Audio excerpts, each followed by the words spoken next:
तो सवाल है कि ये एक बहुपद दिया हुआ है और बोला जा रहा है कि इसका एक गुणनखंड ये है, ठीक है। तो बताइए भाई दूसरा गुणनखंड, ये दूसरा गुणनखंड नहीं, ए का मान क्या होगा। तो देखो यहाँ पर जो है हम क्या करेंगे, यहाँ पर देखो पद पहले से बना हुआ है, हमको वो बनाने की ज़रूरत नहीं पड़ेगी। तो हम क्या करते हैं, कॉमन लेना शुरू कर देते हैं। बात सुन रहा है। तो 2x कॉमन आ जाएगा, क्योंकि 2 यहाँ भी 2 यहाँ भी, तो 2 कॉमन, यहाँ x यहाँ भी x है, तो x का पावर 1, यहाँ x का पावर 2, तो x का पावर 1 वाला कॉमन लेते हैं।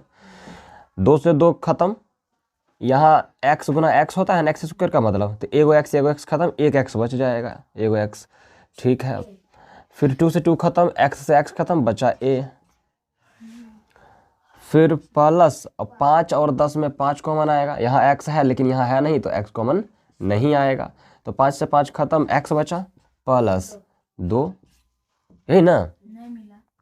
अरे सुनो तो सही पहले, यहाँ पर बोल रहा है कि a का मान बताइए, यही ना बोला है। तो जरा सोचो, x प्लस a क्या है, एक गुणनखंड है, बोला ना। इसका मतलब ये जब मान लो ये चीज और ये चीज दोनों में मिल जाता था तो हम कॉमन लेते थे, और बोल दिया है ना कि x प्लस a एक कॉमन है, कॉमन है मतलब गुणनखंड है। तो अगर मान लो हम इन दोनों को बराबर मान करके चलें, क्योंकि ये बोल दिया है ना, तो हम x प्लस 2 कॉमन लेंगे। तो अगर ये दोनों कॉमन लेंगे, ये दोनों अगर हम कॉमन लेंगे, क्यों लेंगे हम इसकी भी बात अभी तुरंत करते हैं, ठीक ना, पहले सुनो। तो x प्लस 2 अगर हम कॉमन लेते हैं तो इसको भी, क्योंकि ये दोनों सेम है मान के चल रहे हैं, तो यहाँ 2x बचेगा भाग देने से, इसमें 2x प्लस 5, ये यहाँ का x प्लस 2 खत्म, तो प्लस 5 बचा, तो प्लस 5 लिख दिए। तो जरा सोचो, एक गुणनखंड x प्लस a, ये x प्लस a हो सकता है क्या, यहाँ तो 2x प्लस 5 है। अगर कहता कि 2x प्लस a, तब इसका मतलब ये गुणनखंड पहले से दिया हुआ है, लेकिन यहाँ लिखा है x प्लस a, तो x प्लस a के जैसा तो यही दिख रहा है। बोलो सोचो, x प्लस a के जैसा कौन दिख रहा है, x प्लस 2 दिख रहा है। तो आखिर ये जब तक हम कॉमन लेंगे नहीं, जो हमने मान करके चला x प्लस a और x प्लस 2 ये जो अलग अलग दिख रहा है, हम अगर इसको, ये दोनों कॉमन नहीं आएगा तो फिर ये गुणनखंड होगा कैसे, किसी का होगा। तो इस वजह से जो है इन दोनों को कॉमन तो लेना ही पड़ेगा। तो a के जगह पर क्या होना चाहिए कि दोनों सेम हो जाएगा, तो a के जगह पर अगर हम 2 दे दें तो x प्लस 2 यहाँ भी, x प्लस 2 यहाँ भी, तो a बराबर आ गया 2। बात समझ में आया।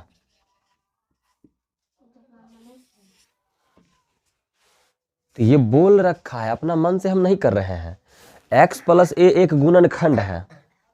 पहली बात तो ये एक द्विघात बहुपद है, और द्विघात बहुपद का जब हम गुणनखंड निकालते हैं तो कुछ इस तरीके का आता है ना, इसका रूप कुछ ब्रैकेट के अंदर यहाँ होता है, कुछ यहाँ होता है, ऐसे करके रहता है ना। अब तुमसे कह दिया कि x प्लस a एक गुणनखंड है इस द्विघात बहुपद का, अब तुमको यहाँ पर 2x प्लस 5 पता है। अगर मान लो तुम यहाँ पर, जैसे कि देखो बताते हैं, ध्यान से समझना। अभी बताओ एक बात, ये अभी कॉमन आ रहा है क्या, x प्लस a है यहाँ और यहाँ x प्लस 2 है, कॉमन आ रहा है दोनों, नहीं। तो कॉमन जब आएगा नहीं, x प्लस a के रूप का है कौन, ये और यही ना है, क्योंकि x यहाँ भी x यहाँ भी, तो ये गुणनखंड अगर मान लो यहाँ पर 2 होता तो दोनों कॉमन लेते कि नहीं लेते। तो ये एक कॉमन आता, फिर इधर बचता 2x, यहाँ बचता प्लस 5, बचता कि नहीं बचता। तो 2x प्लस 5 वो तो दूसरा गुणनखंड हो गया ना। यहाँ पर क्या आता, एक जब पता है हमको तो दूसरा हमको क्वेश्चन में दे ही रखा है, तो वो x प्लस a ही होगा ना। इसका मतलब x प्लस a अगर कॉमन आया है, कॉमन है ना, तो a के जगह पर क्या होगा कि ये दोनों सेम हो जाएगा, क्योंकि कॉमन है ना, क्वेश्चन में दे रखा है कि x प्लस a कॉमन है, और x प्लस a और ये भी x प्लस a के रूप का ही है। बस फर्क इस बात का है कि यहाँ a पता नहीं, यहाँ a पता है। तो इसीलिए हम बोल रहे हैं कि a के जगह पर क्या हम दे दें कि ये दोनों सेम हो जाए, जिसके वजह से हम कॉमन ले पाएंगे।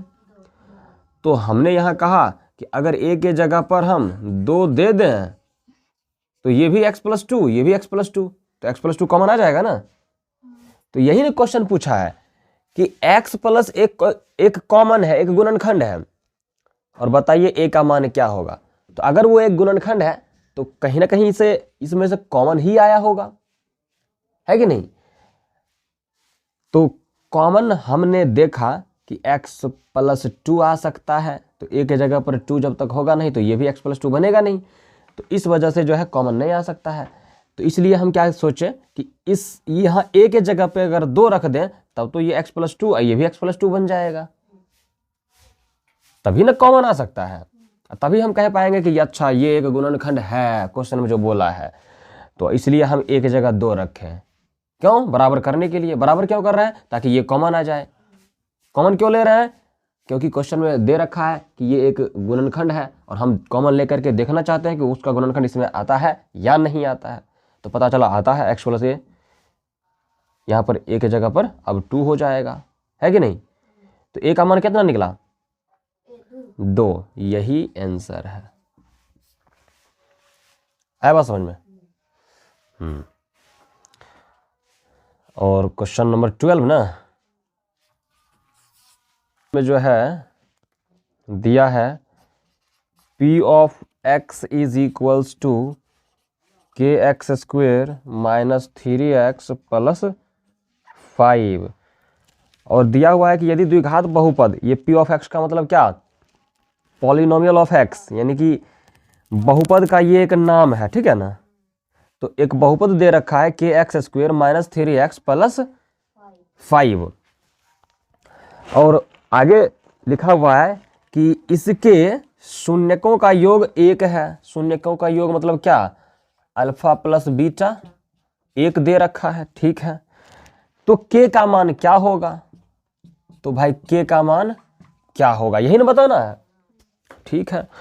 तो देखो सिंपल ये सोचो, अल्फा प्लस बीटा का मान दे ही रखा है, तो हम अल्फा प्लस बीटा का फॉर्मूला जानते हैं, एक दे रखा है, एक अपनी मर्जी से निकाल सकते हैं हम। कैसे, तो अल्फा प्लस बीटा हम अपनी मर्जी से निकाल सकते हैं फॉर्मूला से -b/a।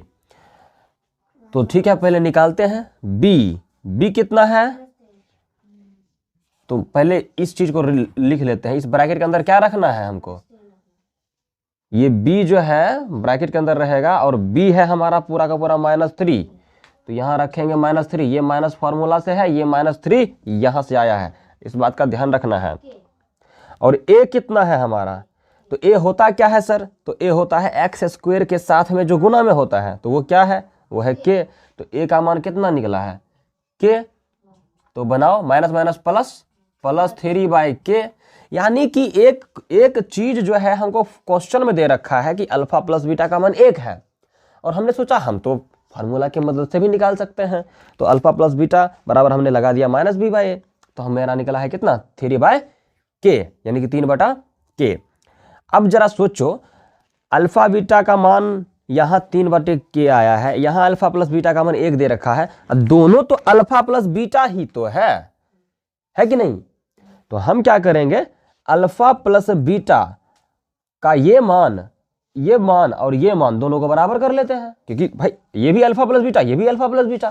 तो हम क्या करते हैं, इस 1 बराबर लिख देते हैं 3/k, और यहाँ क्रॉस मल्टीप्लिकेशन कर लो, नीचे जो है 1 दे दो, क्रॉस मल्टीप्लिकेशन करेंगे तो 1 k गुना 1 k बराबर 1 गुना 3 3, तो k का मान क्या निकल गया, 3।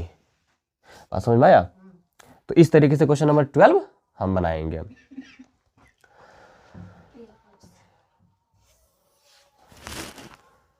क्वेश्चन नंबर 13 देखो,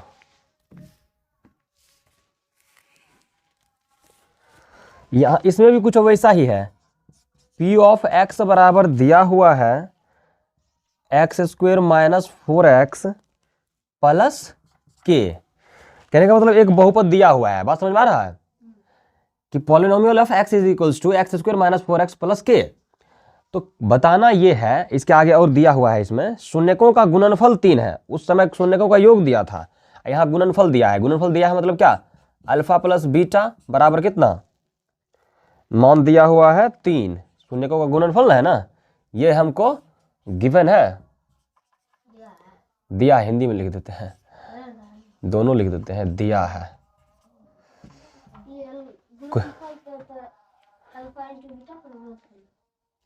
हाँ यही सही में अल्फा इंटू बीटा ना होगा, अल्फा इंटू बीटा। अब ठीक है ना, तो दिया है तो पूछ रहा है कि भाई बताइए के का मान क्या होगा, तो सिंपल है, एक अल्फा इंटू बीटा बराबर क्वेश्चन में मान दे ही रखा है, तो हम क्या करेंगे, हम एक अपनी मर्जी से फॉर्मूला से निकाल सकते हैं।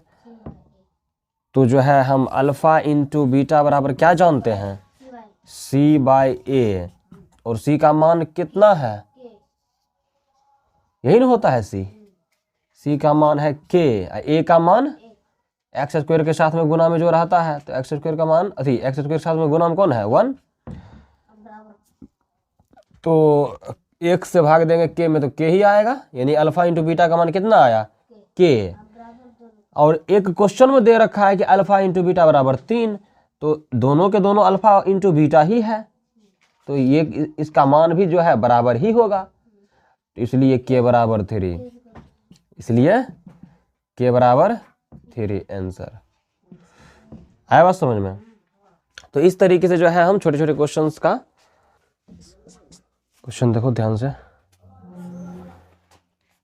तो लिखा हुआ है कि द्विघात बहुपद पी ऑफ एक्स बराबर 6x², ठीक है, फिर प्लस में x माइनस 2 इतना के शून्यक हैं, तो शून्यक कौन है, तो निकालेंगे तो पता चल ही जाएगा, लेकिन क्वेश्चन में लिखा है कि शून्यक है अल्फा और बीटा, कोई भी दो गो चर मान लिया है, कोई दिक्कत।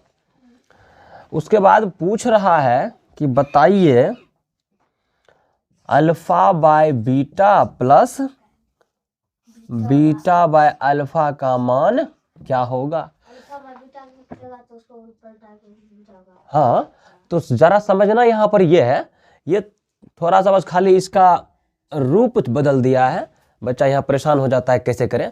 सिंपल साधारण सी बात है, एक बहुपद दिया हुआ है और हम जो है इसका क्या कर सकते हैं, गुणनखंड निकाल करके शून्यक निकाल ही सकते हैं, है कि नहीं।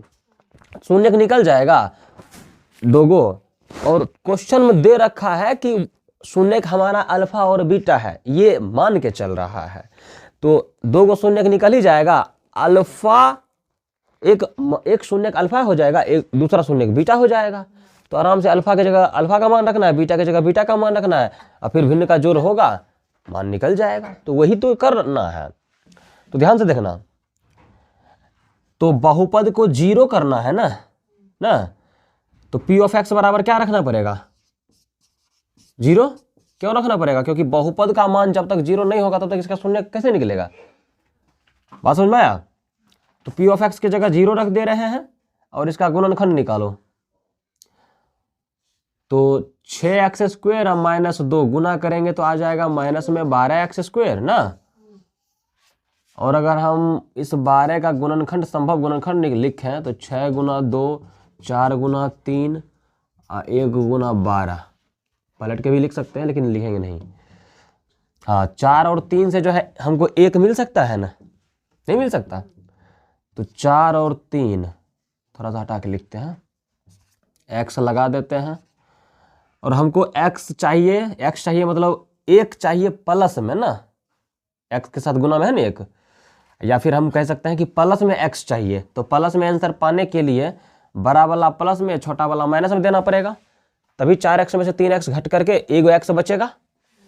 तो अगर हमको पद मिल गया, ये और ये अगर घटाते हैं तो प्लस में x आता है, इसी दोनों पद को जैसे -4x है ना, -4x को अगर गुना करेंगे ना, -4 नहीं है प्लस है, अगर इसको गुना करते हैं -3x के साथ तो ये है इतना आ जाएगा, इतना आना चाहिए। कितना, पहला और अंतिम पद को गुना करके जितना आता है ना उतना ही आना चाहिए, अगर इन दोनों को हम गुना करते हैं तो आज आ गया ना -12x², तो अच्छा है। हम इन दोनों को घटा रहे हैं तो प्लस में x यानी कि बीच वाला पद यानी कि दूसरा पद आ रहा है, और इन्हीं दोनों को जब गुना करते हैं तो हमको आ रहा है गुणनफल पहला और अंतिम पद का, आया ना। तो बस ये पद हमको मिल गया, इस पद को क्या करना है, यहाँ रखना है, कोई दिक्कत। तो 6x स्क्वायर यहाँ है प्लस x, तो यहाँ पर रखेंगे ना प्लस 4x माइनस 3x, क्योंकि ये अभी भी क्या है x ही है, घट के x ही आएगा -2। उसके बाद दोनों में कॉमन ले लेते हैं। तो देखो पहले संख्या और संख्या में कॉमन ले लेते हैं, ठीक है ना। 6 और 4 ऐसा कौन सा संख्या है जो 6 और 4 दोनों को काट देगा, 2। एक्स स्क्वायर और x में देखो x का पावर 1 x का पावर 2, तो x का पावर 1 आएगा ना कॉमन, क्योंकि यहाँ एक x है, यहाँ दो x है, x गुना x करके, तो एक ही कॉमन आएगा। तो अब जो है 2 से 6 में भाग देंगे 3 आएगा, x से x स्क्वायर में भाग देंगे तो x आएगा, क्योंकि x स्क्वायर का मतलब x गुना x, तो एक x कट जाएगा। फिर देखो 2 से 4 में भाग देंगे तो प्लस में 2 और x से x तो कट ही जाएगा। आ रहा है बात समझ में। अब देखो ध्यान से, यहाँ है -3x, यहाँ है -2, तो माइनस और 3 और 2 में तो कॉमन क्या आएगा, 1, तो -1 से भाग दे दो -3x में, तो माइनस माइनस प्लस, 1 से 3 में भाग देंगे 3x में भाग देंगे तो 3x, -1 से -2 में भाग दो तो माइनस माइनस प्लस +2। तो अब इन दोनों पद को अगर हम ध्यान से देखते हैं तो 3x + 2 यहाँ भी है, 3x + 2 यहाँ भी है, ले लेते हैं कॉमन 3x + 2। तो 3x + 2 से इसमें देंगे भाग तो ये खत्म हो जाएगा, बचेगा 2x, तो 2x, और 3x + 2 से भाग देंगे इसमें तो 3x + 2 खत्म, -1 बच जाएगा ना, और यहाँ बराबर में 0। तो अब हम दो कंडीशन लिखते हैं, यदि 3x + 2 × 2x - 1 बराबर 0, हम पहले एक बार जो है इसको यहीं रख लेते हैं, क्योंकि इसी का मान निकालना है। तो 3x + 2 बराबर 0 बटे ये पूरा गुना में तो इधर भाग में होगा ना। इसको देख के घबराना नहीं है, बस कुछ भी है नीचे से जब ऊपर यानी कि अंश यह है 0 ना, तो किसी भी चीज से 0 में भाग देने पर 0 ही आता है। तो ये सब मिलकर के क्या बन गया, 0। और 3x + 2, तो बस 3x + 2 इधर है तो उधर जाएगा तो माइनस, 0 - 2 होता है -2, है कि नहीं। और यहाँ 3 गुना में तो इधर भाग में, तो x बराबर -2/3 आ गया, एक शून्य मिल गया ना। क्वेश्चन में दे रखा है कि भाई अल्फा और बीटा शून्यक है ये, तो एक अल्फा को, एक शून्य को मान लेते हैं अल्फा, तो वो क्या है -2/3, है कि नहीं। अच्छा इधर करते हैं 3x + 2 × 2x - 1 बराबर 0। अब की बार यहाँ पर तो हम 3x + 2 को रखे हैं, अब की बार हम 2x - 1 को रख लेते हैं, 3x + 2 को उधर भेज दो, 2x - 1 बराबर 0। ये पूरा का पूरा 3x + 2 गुना में तो इधर भाग में, बोलो, चाहे नीचे किसी भी तरीके का कोई पद हो 0 में भाग देंगे तो ये 0 ही बनेगा। 2x - 1 अब -1 उधर जाएगा तो +1, जो कि 0 + 1 1 होता है, यहाँ 2 गुना में तो उधर भाग में, तो x बराबर 1/2, दूसरा शून्यक निकला। तो इस वजह से जो है हम यहाँ पर, क्योंकि ये भी हमारा शून्यक ही है, ये भी हमारा शून्यक है इसी बहुपद का, तो हम क्या करते हैं यहाँ पर लिख लेंगे, इसलिए अल्फा बराबर -2/3, एक शून्यक को अल्फा बना लेते हैं हम, और दूसरा शून्यक बीटा को मान लेते हैं 1/2। कोई दिक्कत नहीं। सवाल ये नहीं था कि हमको अल्फा और बीटा का मान बताइए, सवाल यहाँ ये है कि alpha by beta plus beta by alpha का मान बताइए, है कि नहीं। तो सवाल लिखते हैं alpha by beta plus beta by alpha. तो बस क्या इसी का मान पूछा है, तो क्या करो, अल्फा का मान अल्फा के जगह, बीटा का मान बीटा के जगह रख लो, क्या दिक्कत है। यहां पर जो है तुमको सुनो, समस्या क्या होगा, बटा के नीचे बटा देना होगा, यहां पर होता है कंफ्यूजन, तुमको ध्यान से सोचना है, और हम चाहेंगे कि आप भी जो है इस बात पर ध्यान दीजिए, ठीक है ना, क्योंकि यहां पर एक इंपॉर्टेंट स्टेप होने जा रहा है। ये आसान है निकालना, लेकिन यहां पर जैसे अल्फा का मान हम रखेंगे, कितना है -2/3 ना, -2/3। अब मेन बटा हमारा ये है, ये तो पूरा हमारा अल्फा ही है, ये क्या है अब बीटा के जगह पे 1/2। तो अब जब बटा के नीचे बटा होता है ना, तो यहां पर होता है कंफ्यूजन। लेकिन हाँ, मैं जो भी तरीका बताऊंगा उससे कंफ्यूजन होगा ही नहीं और हम आसानी से बना पाएंगे। ठीक है, फिर प्लस है तो प्लस, अब बीटा के जगह पर कितना 1/2 बटा अल्फा के जगह पे -2/3 -2/3। अब ध्यान से समझिएगा, ठीक है। इधर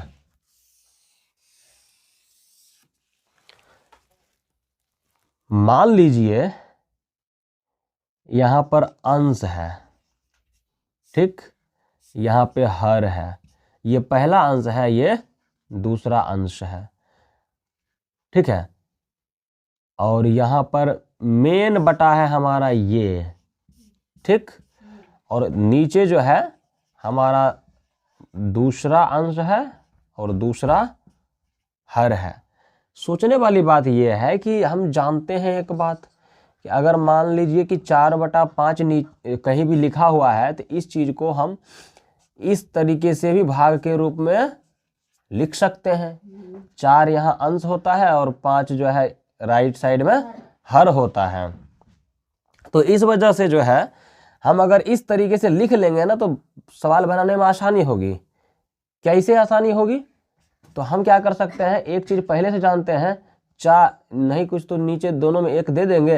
अब भाग के बदले गुना, आपको पता है जैसे ही गुना होता है तो ये पलट जाता है, तो 1 ऊपर 5 नीचे। यही छोटे से तरीके का इस्तेमाल हम यहाँ करेंगे कुछ इस तरीके से।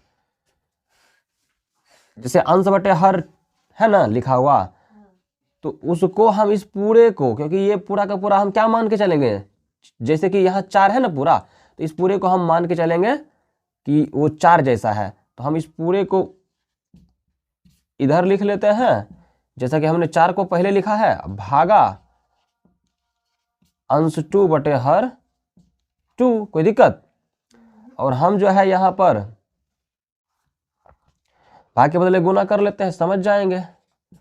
अंश 1 बटे हर 1, भाग के बदले गुना, हर 2 ऊपर और अंश 2 नीचे। हो गया ना।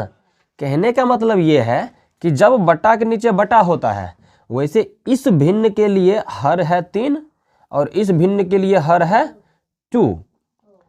तो हम क्या करेंगे, सेम सिचुएशन, सेम ऐसा ही काम करेंगे। -2/3 लिख लो पहले, -2/3। अब नीचे का जो अंश और हर है, जरा देखो नीचे का अंश और हर पलट गया है कि नहीं पलट गया है, जो भाग के नीचे होता है। तो इसलिए गुना, ये हर है ना इस भिन्न के लिए, तो 2 ऊपर 1 नीचे, 2 ऊपर 1 नीचे, इसको घेर लो और फिर प्लस है तो प्लस दे दो। 1/2 है ना, 1/2 लिखो यहाँ। भाग के नीचे जो भी एक भिन्न होता है वो पलट जाता है जब हम गुना का चिन्ह देते हैं। तो 3 ऊपर और -2 नीचे। बात समझ में आया तुम लोग को भी? अब यहां से आसानी से कर सकते हैं ना, 2 दूनी 4, -4 बटे में 3, प्लस है तो प्लस दे दो। फिर देखो 3 गुना 1 3 और माइनस में 4, एलसीएम वगैरह लो, बन जाएगा। 4 तिहाई 12 -12, 3 से भाग देंगे -12 में तो कितना होगा, -4 आएगा ना। -4 गुना -4 +16, -4 से -12 में भाग दो तो +3 आता है, और 3 से 3 में गुना कर दो तो 9 आ जाता है। 16 9 कितना हो गया, 25 बटे -12। यही क्या है, आंसर। ये मान है किसका, ये मान है α/β प्लस β/α। इसका मान निकला है हमारा 25 बटे -12। वैसे जनरली हम माइनस ऊपर देते हैं, ठीक है, नीचे दे दिए तो गलत भी नहीं होगा, क्योंकि पूरा का पूरा भिन्न एक ही है। तो चाहे ऊपर माइनस दे कि चाहे नीचे माइनस दे, बात बराबर ही है, कोई दिक्कत। तो ये रहा हमारा आंसर। और इस तरीके से जो है हम अल्फा और बीटा का मान पता रहे तो किसी भी रूप का जो है मान बता सकते हैं। अच्छा तुम ही सोचो, अगर तुमसे कह देता कि भाई बता न दीजिए कि 2 अल्फा का मान क्या होगा। 2 अल्फा मतलब क्या होता है, 2 गुना अल्फा। तो 2 गुना अल्फा, अल्फा का मान तुमको पता है कि कितना है, -2/3। अगर तुमसे 2 अल्फा पूछता तो तुम सिंपल 2 गुने अल्फा का मान जो है रख देता। कितना आ गया, -4/3। तो जैसा कहेगा वैसा हम अल्फा का मान रख करके या बीटा का मान रख के निकाल लेंगे। बात समझ में आ रहा है। तो ये सवाल हल्का ही है, बस खाली सोचना है इसको, ठीक है, अच्छे से समझना है। समझने में समय लग सकता है, लेकिन एक बार अगर समझ लिया तो वो चीज तुमसे एकदम आसानी से बनेगा। आ रहा है बात समझ में? तो देखो छोटा सा क्वेश्चन था ना, लेकिन इसमें समझने वाली बात बस ये थी कि जब भी शून्यक निकल जाए तो करना क्या है। करना यही है कि भाई 2 शून्यक है ना, हमने मान रखा है पहले से 2 शून्यक, तो इसी बहुपद का शून्यक हमने माना है और इसका निकला भी है बहुपद का शून्यक। तो एक बहुपद अल्फा हो जाएगा, दूसरा बहुपद बीटा हो जाएगा। हम इसको, मेरा मर्जी, हम इसी को बीटा इसको अल्फा मान सकते हैं, कोई दिक्कत की बात नहीं है। हाँ, बहुपद अगर बदल जाता या दूसरा बहुपद होता तब शून्यक बदलेगा उसका, ठीक है। तो जैसे ही अल्फा और बीटा का मान पता चल गया, बस अल्फा का मान रखो, बीटा का मान रखो, हो गया, कोई दिक्कत नहीं। लेकिन एक बहुपद दिया हुआ है क्या, p ऑफ x बराबर ax² - 5x प्लस c, ठीक है। और ये एक बहुपद है और बोला है कि शून्यकों का योगफल और गुणनफल दोनों ही क्या है, 10 है। तो जैसे ही बोला और इसी के साथ पूछ लिया हमसे कि a और c का मान क्या होगा, यही नहीं पूछा है, ये सवाल है हमारा। तो सिंपल अल्फा बीटा का मान एक सवाल में दिया हुआ ही है, हम फॉर्मूला से भी निकाल सकते हैं। क्यों निकालेंगे, देखो क्यों निकालते हैं। अल्फा प्लस बीटा अगर निकालते हैं तो कितना आता है, -b। तो b कितना है, -5। a कितना है, x² के साथ में गुना में है जो वही a होता है, तो a ही है। तो बस 5/a। तो अल्फा प्लस बीटा का मान निकला है 5/a है, और एक दिया हुआ है और दोनों के दोनों बराबर होगा क्योंकि एक ही बहुपद का दोनों मान है। तो 5/a बराबर में 10, क्रॉस मल्टीप्लिकेशन कर लो, a गुना 10, 10a, 5 गुना 1, 5। तो a बराबर 5/10, 5 एकम 5, 5 दूनी 10, a बराबर 1/2। सवाल आसान नहीं था, देखने से डर लग रहा था ना। अल्फा इंटू बीटा का मान दिया हुआ है, दिया है ना, लेकिन हम एक अपनी मर्जी से फॉर्मूला से निकाल सकते हैं। c कितना, c होता है तीसरा पद, तो ये प्लस c है, तो c ही है। a पता चल गया ना, कितना, a का मान पता है ना अब तुमको, a का मान तुमको पता चल गया है, 1/2 है, तो यहाँ रख लो 1/2।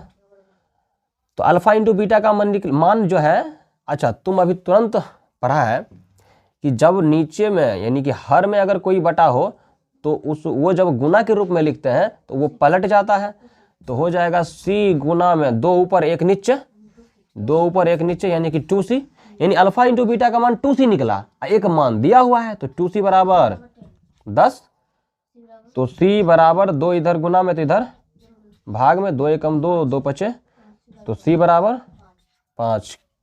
तो a का मान निकल गया 1/2, c का मान 5। तो ये घुमा फिरा के वही सवाल है, वही फॉर्मूला का इस्तेमाल करके जो है हम जवाब निकालते हैं। बात समझ में आया? तो आसान था कि नहीं सवाल? तो इस तरीके से जो है हम आगे त्रिघात बहुपद के लिए भी पढ़ेंगे, जिसमें त्रिघात बहुपद में बताए थे कि अधिकतम घातों की संख्या 3 और अधिकतम शून्यकों की संख्या 3, यानी कि उसमें से 3 शून्यक निकल सकता है उसका त्रिघात बहुपद का, लेकिन इससे ज्यादा बहुपद का शून्यक